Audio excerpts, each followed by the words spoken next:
Vamos a darle la bienvenida muy afectuosa a la doctora Morales, a representante en el país de la Organización Mundial de la Salud y de la Organización Panamericana de la Salud. Le ha tocado, ya tiene varios años con nosotros, le ha tocado acompañarnos en esta tarea tan dura del COVID-19. Doctora, estamos a 4 meses y medio ya. Vamos avanzando bueno, acá a cumplir ahora desde la emergencia, desde que se inició la emergencia, 4 meses, pero más de esos 4 meses y medio de que se conoció el primer caso. Y la verdad es que no hemos podido detener la curva, sigue ascendiendo y en las últimas 4 o 5 semanas, digamos que se ha incrementado duramente. Descríbanos usted cómo la ve la situación en estos momentos, doctora. Claro que sí. Buenos días. Antes que todo, Juan Bolívar, gracias por estar una vez más en este programa. Efectivamente, como usted dice, desde que iniciamos y nos contextualizamos en República Dominicana, desde el 1 de marzo que se inició con el diagnóstico del primer caso al día de hoy, pues ya han pasado aproximadamente 4 meses. ¿Cómo se ve la situación epidemiológica al día de hoy en República Dominicana? Es llamar la atención desde que, obviamente, las aperturas en todos los países se esperaba un incremento en el número de casos con personas con COVID. Para República Dominicana, este incremento ha significado que a partir del 2 de junio, que es donde se toma la decisión de extender la fase 2, dado el incremento de casos, no se declara fase 3. Entonces, desde esa fecha, desde junio al 11 de julio, el incremento ha sido de un 148%. Si lo vemos en número, eso representa 18.040 casos. Y yo no estoy incluyendo los del día de hoy, estoy incluyendo hasta el fin de semana.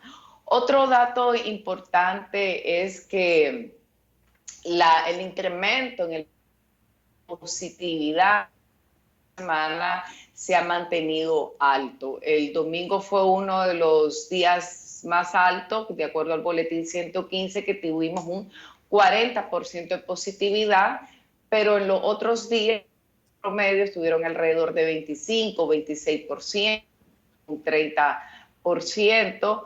Entonces, estos son como los indicadores que se deben de tomar en cuenta para mirar la propagación del virus a nivel comunitario.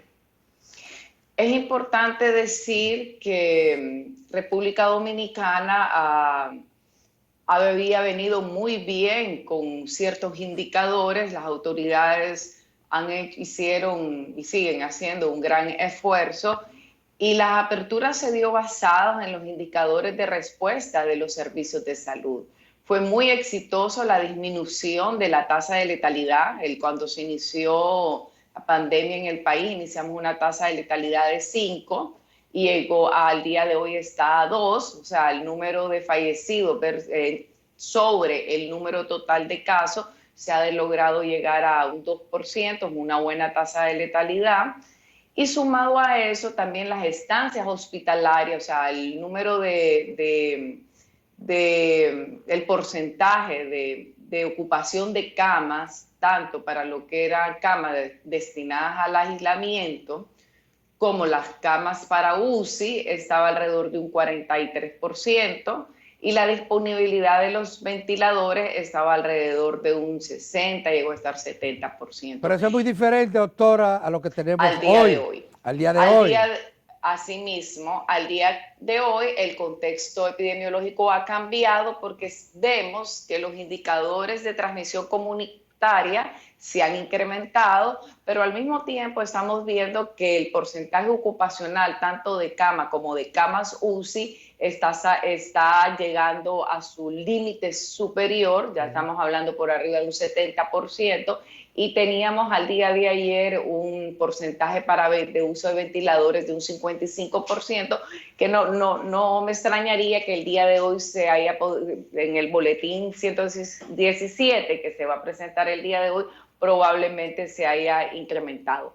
Entonces tenemos este contexto con una situación que se ha agravado y que es obvio que ha sido por lo que todos hemos visto. Ha habido un descuido de parte de la ciudadanía. No entiendo por qué. Quizás han disminuido la percepción del peligro, del riesgo de la enfermedad y no se han respetado las medidas de salud pública que se dictaron desde el inicio, cuando en ese mes realmente la pandemia en República Dominicana, los valores han sido mucho mayores que los que manejábamos en marzo y en abril. En abril manejamos de cifra hasta 519 como máximo y ahora casi hemos triplicado 115, llegamos a 1.418 casos. Pero hay problemas. Ese es el contexto que hay se ve de acuerdo doctora, a los datos. Hay problemas Dígame. que han sido detectados y que no se vislumbran las soluciones. Una de ellas es cierto que se ha aumentado significativamente la aplicación de pruebas, pero sigue siendo mucho más grande la demanda para que se hagan pruebas. El drama que se está viviendo, por ejemplo, en el Laboratorio Nacional, donde hay filas desde las 3 de la mañana todos los días, de personas que han sido enviadas allí para que le hagan las pruebas y tienen grandes dificultades para que se la hagan. Pero adicional a esto, cuando tienen el privilegio, porque es casi un privilegio, que le hagan la prueba a un pobre en ese laboratorio nacional, cuando se la hacen, entonces tienen que esperar hasta 15 días, 16 días y hasta 20 días para tener los resultados. Algunos de ellos mueren en el camino o resulta que hay que hospitalizarlo porque su situación de salud se le agrava. Esa situación, dice el ministerio, que se debe a la falta de insumo para que el laboratorio pueda trabajar máxima capacidad. ¿Cómo se puede solucionar esto? El gobierno depende de un solo suplidor. ¿Cómo podríamos solucionar ese problema, doctora? Usted que tiene experiencia internacional. Bueno, ningún país depende solo de un suplidor. Hay diferentes mecanismos de adquisición de prueba. Creo que esto ha venido como las piezas de dominó, que cuando cae una, o sea, ha sido toda una coincidencia. Se abrieron las fases, se pasó de una fase 2 extendida casi ya a una bueno, quiero decir antes de continuar, muchas experiencias en los países, a los organismos internacionales inclusive, como OMS, como la organización, y lamentablemente ha exhibido algunas debilidades que tienen todos los sistemas de salud, porque ningún sistema de salud está exento de algunas debilidades. Por tanto, esto nos ha llevado a una situación que la planificación no ha sido lo suficientemente sólida en cuanto a la adquisición de pruebas, con mucho respeto lo digo, no, pero hay diferentes tipos de pruebas y de insumos. PCR, el Laboratorio Nacional tiene dos tipos de equipos, tiene un COBA 8600 y sé que el Ministerio de Salud hizo una importante compra para ese equipo de pruebas PCR, pero lamentablemente el proveedor le falló. ¿Qué pasa con esta plataforma? Esta es una plataforma cerrada y solo permite esas pruebas de una marca, de la marca del equipo.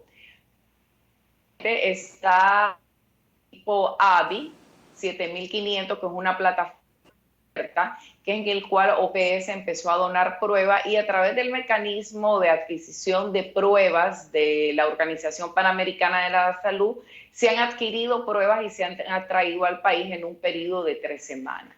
Quizás no ha habido la suficiente proyección para traer las suficientes pruebas o nunca se pensó que la demanda de las pruebas iba a ser tan grande. El país lleva alrededor de 190,000 pruebas. En ningún lugar estaba escrito así como cuántas pruebas debe tener el país, pero ya ahora se habla hasta de un 5% de acuerdo a la población, lo cual estaría poniendo a República Dominicana casi en un medio millón de pruebas, 500,000 pruebas que se necesitaran. Por tanto, la demanda obviamente se va a ir incrementando en cuanto que las personas no se están cuidando y están iniciando sintomatología respiratoria, y al incrementarse la sintomatología respiratoria, ahora sí están buscando las pruebas. Entonces, con esto que quiero decir, que esto tiene que ser un balance, hay que darle un poco de oxígeno al sistema de salud, en cuanto a que puedan hacer su ampliación de cama, en cuanto a que las autoridades nacionales puedan hacer la planificación para la adquisición de pruebas, porque también es una realidad que todos los países están compitiendo con los diferentes proveedores para adquirir pruebas. Y a veces los países se inclinan por pruebas de plataformas cerradas. Y es un porque las pruebas de plataforma cerrada, llámense las pruebas de PCR del laboratorio Rocher, llámese Ginesper, solo tienen proveedores o se adquieren a través de determinados instancias, y es mucho más fácil comprar plataforma abierta. ¿Qué pasa con la plataforma abierta? Que los países necesitan descentralizar las pruebas para Doctora, cubrir sus diferentes ciudades, y no sabemos si las provincias tienen los equipos para la lectura de eso. Entonces hay que, en este momento que es crítico, hay que detener, hacer unas cuantas revisiones y hacer los ajustes que dé lugar en cuanto a las pruebas, que no solo son las pruebas, son los medios de transporte de las pruebas y son los kits de extracción de las pruebas. Juan. doctora, pero después de más de 7 meses en el mundo con la pandemia, todavía no hay pruebas suficientes. Hay países que han hecho millones de pruebas. ¿Por qué nosotros no hemos podido conseguir las pruebas necesarias? La Organización Panamericana de la Salud no ayuda a los países medianos y pequeños a conseguir esas pruebas. En el mercado internacional no hay proveedores que puedan prestarnos las pruebas que necesitamos hoy, tantos meses después. La Organización Panamericana de la Salud tiene el fondo estratégico que es para la adquisición. Este país ha hecho uso de ello y ayuda, obviamente se ayuda. Las pruebas disponibles a través del fondo estratégico son las pruebas para plataformas abiertas, porque no nos sometemos a ninguna marca comercial. Y en los países que la han solicitado se les ha traído, inclusive a República Dominicana, las veces que ha solicitado esas pruebas, se les ha traído, han estado en el laboratorio nacional. Por tanto, por eso lo digo, ante esta situación hay que parar, hay que hacer una evaluación y quizás habrá que retomar algunos retos actuales y tomar las medidas que da lugar. Hay que hacer una planificación de las pruebas con la realidad actual. Quizás en aquel momento porque el problema no está solamente en el laboratorio nacional. Adalberto se refería al laboratorio nacional, pero me consta por personas que me han contado la historia que en los laboratorios privados ahora hay que hacer turno y hay que esperar 4 y 5 días para poder conseguir que le hagan una prueba en los laboratorios privados también. Entonces, ¿en qué estamos? Si una gente está contagiada y pasan 5 días para que le hagan una prueba y 2 o 3 para que le entreguen el resultado, ya en esos 8 días ha contaminado un montón de gente porque no lo sabe.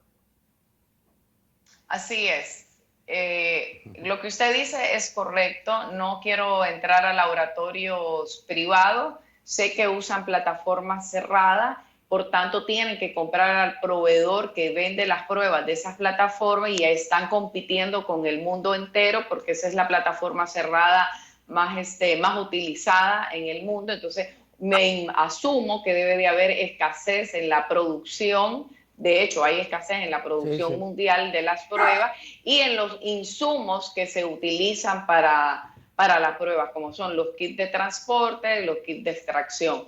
Es importante, el tema de las pruebas se está volviendo el talón de Aquiles, porque sí hay que incrementar el número de pruebas.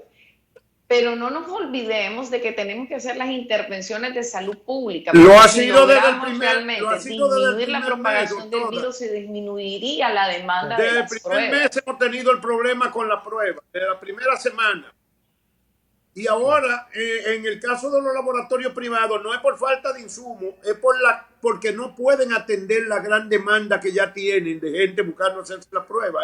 No es porque no tengan los insumos en el sector privado, es por turno, porque no dan abasto para la demanda.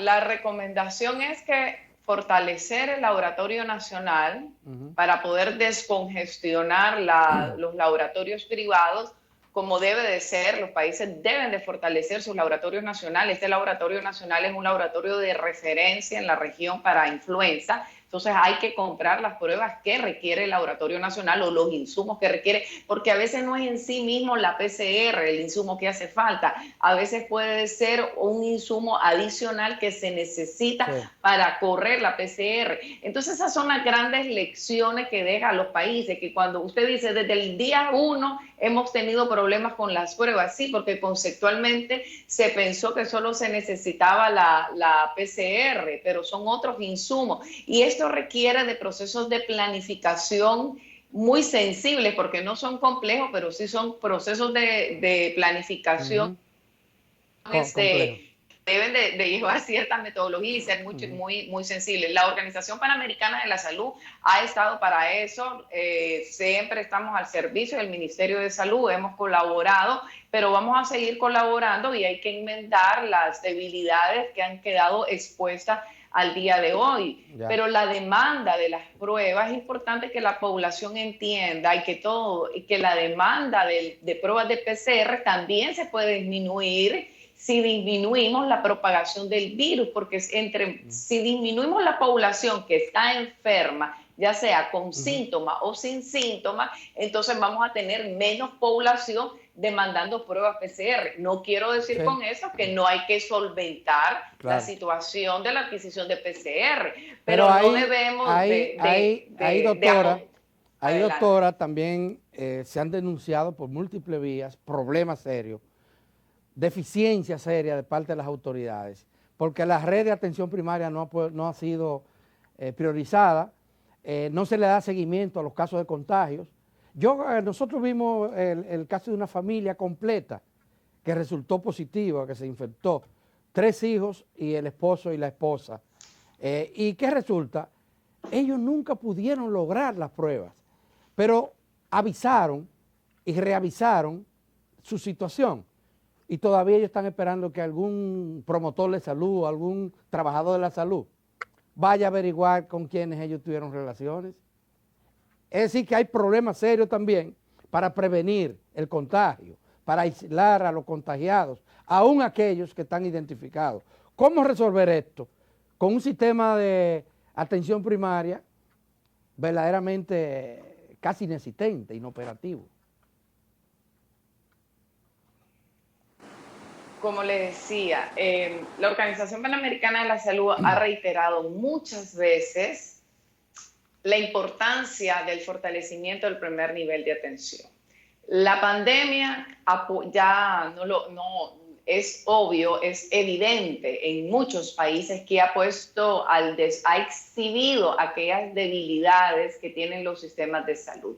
Bueno, en el caso de República Dominicana se han mostrado las debilidades que el sistema ya tenía desde antes, porque sabemos que se viene luchando por varios años anteriores primer nivel de atención, es la inversión del primer nivel de atención, cuánto de la inversión en salud se invierte a ese primer nivel de atención. Pero volviendo al caso de la epidemia, también las epidemias dan oportunidades de dar respuesta a la epidemia en sí y dejar fortalecido de manera sostenible esas debilidades de los sistemas de salud. Por tanto, con el escenario de hoy, a pesar del incremento de casos que hay y a la situación actual con estos indicadores, por un lado, incrementado por el lado del porcentaje ocupacional de camas, o sea, servicios de salud estresados y indicadores elevados en cuanto a la propagación, transmisión comunitaria, hacer un trabajo todos juntos. Es el momento de trabajar juntos, de trabajar con los análisis epidemiológicos y empoderar también a la ciudadanía que debemos de evitar el contagio, porque es muy difícil que el sistema de salud, que cualquier sistema de salud pueda responder adecuadamente cuando ya hay una sobredemanda de los servicios. Y para poder disminuir la sobredemanda de los servicios, por un lado hay que ampliar la capacidad de respuesta de los servicios. Para UCI habrá que ampliar la capacidad de hospitalizados UCI, cama UCI, ventiladores, sobre todo recurso humano competente. Habrá que reevaluar la organización del primer nivel de atención, pero todo tiene que ser simultáneamente. Pero también la población juega un papel muy importante porque son las personas que se están enfermando. Por lo tanto, hay que disminuir la propagación del virus porque no vamos a poder, mientras se sigan incrementando los casos de manera sostenida, no hay aire, por llamarle así, oxígeno que permita que el sistema de salud pueda hacer un reacomodo, una reorganización. Se ha aprendido en estos 4 meses, se han hecho grandes esfuerzos, pero creo que es importante y a veces las personas lo ven mal. Yo creo que es sano la autorreflexión, es sana la autocrítica constructiva, es sano señalar las debilidades para a partir de esas reflexiones poder mejorar. Y el país lo puede hacer, pero bueno, el país tiene 3 lugares que tiene que cerrar. Y a las personas no les gusta escuchar esto, pero la Organización Panamericana de la Salud, Organización Mundial de la Salud, desde el día viernes se ha insistido. En los países que han hecho reapertura, tienen que reevaluar su situación epidemiológica. Y si bien no se recomienda hacer cierre absoluto, pero hay que hacer los cercos epidemiológicos y hay que hacer restricción de la movilidad en esos lugares. Y aquí es claro que el 55% de la epidemia está concentrado en Distrito Nacional, Santo Domingo y Santiago. Por tanto, hay que hacer esas acciones de salud pública. Si no se hacen estas acciones de salud pública, es muy difícil poder mejorar todo lo otro que ustedes me han mencionado. Es muy difícil que podamos tener pruebas para todo el mundo que las demande. Es muy difícil que dé espacio a una organización de los servicios. 2 semanas de Doctora Morales, de queda o restricción de la movilidad. Adelante. Doctora, evidentemente que lo ideal sería en este momento volver a un acuartelamiento, volver a encerrarnos, eso sería lo ideal. Pero ya sabemos que las condiciones socioeconómicas del país, la pobreza de una gran parte de la población, lo obliga a salir a buscarse la comida por día. Y el daño que provocaría a la economía en términos generales es muy grande. Pero mantener la situación de incremento que tenemos ahora va a conducir a cosas peores. Entonces, ¿cómo conciliar esas dos cosas? Cerrar el Distrito Nacional, la provincia de Santo Domingo y Santiago, y los que siguen son San Cristóbal, La Vega, La Altagracia. Si cerramos esos 4, 7, 8 provincias, casi estamos cerrando el país. ¿Qué alternativa? Díganos 4 o 5 medidas puntuales que sean la alternativa al cierre de esas 6 o 7 que equivalen al 90% del país. Díganos, por favor, cuáles son las alternativas que hay. Si es que hay alternativas, pues si no, tenemos que cerrarnos. Bueno, cuando se hacen el 55% de los casos están ahí, por tanto se podría iniciar cerrando estos 3 lugares. Cuando uno habla de un cierre, de un cerco epidemiológico y de la restricción de movilidad, se pone una hora para la restricción de movilidad, obviamente puede ser 3 de la tarde, porque de nada sirve hacer una restricción de movilidad a partir de las 8 de la noche, aunque también es importante porque evitamos las fiestas nocturnas, y tiene que haber un balance. Las experiencias que hay en otros países es que hay salidas de personas, un miembro de la familia, eso se puede controlar inclusive a través de los números de cédula, un número, pueden salir un día los pares, otro día los impares, solo un miembro, y siempre desde el primer momento para República Dominicana se han planteado excepcionalidades. Por ejemplo, la cadena de suministro, la cadena alimenticia, lo que tiene que ver con los servicios de salud. Entonces, que aunque uno diga que es un cierre total, siempre han quedado espacios abiertos para que las personas que tengan que salir salgan, las personas que tengan que salir salgan, pero no una apertura que permita que todo el mundo esté haciendo una vida normal cuando epidemiológicamente no está el país de acuerdo a sus indicadores para hacer una vida normal. Entonces usted me dice 4 medidas: hacer los cercos epidemiológicos en los lugares donde el Ministerio de Salud y el COE tienen los mapas de calor, porque cuando hablamos de Santiago, Santiago es grande, pero Santiago tiene localidades donde tiene identificado los casos, están identificados los casos en Santo Domingo, en Distrito Nacional, donde esos casos están identificados. En esos lugares, y dependiendo de las condiciones de vivienda donde estén estas personas infectadas, habrá que tomar la decisión qué personas pueden tener autoaislamiento domiciliario y qué personas se les va a tener que proporcionar su aislamiento fuera de sus hogares, porque también es importante decir que ha habido un giro también en la epidemia que al inicio nos permitió tenerlo oxigenados los servicios porque hubo mucho autoaislamiento en los hogares porque los hogares lo permitían. Entonces hay que valorar eso. La otra medida es definitivamente la restricción de la movilidad a partir de una hora que no intervenga con las personas que tienen que salir a hacer sus actividades comerciales. Yo entiendo la realidad del país, me la han explicado muchas veces y la he visto, tengo 5 años en el país, del señor que sale a vender su verdura en la mañana, pero ese señor la vende hasta en la mañana, en la tarde ya nadie está comprando. Entonces se puede hacer una restricción a partir de las 2 de la tarde, porque el que sale a ganarse la vida casi siempre se la sale a ganar desde muy temprana hora de la mañana, no en la tarde, pero lamentablemente no puedo decir otra cosa diferente que no sea el que se va a necesitar la restricción de la movilidad. Como le llaman ustedes, toque de queda. Van a tener que hacerse toque de queda a las 2, 3 de la tarde para poder descongestionar, y los positivos que no cumplen las condiciones para estar en sus domicilios se van a tener que aislar y las autoridades van a tener por eso que hacer esa ampliación de los servicios para poder aislar las personas que no cumplan las condiciones y que de repente van a tener una evolución moderada, pero también van a tener que hacer las adecuaciones para los casos severos y las unidades críticas.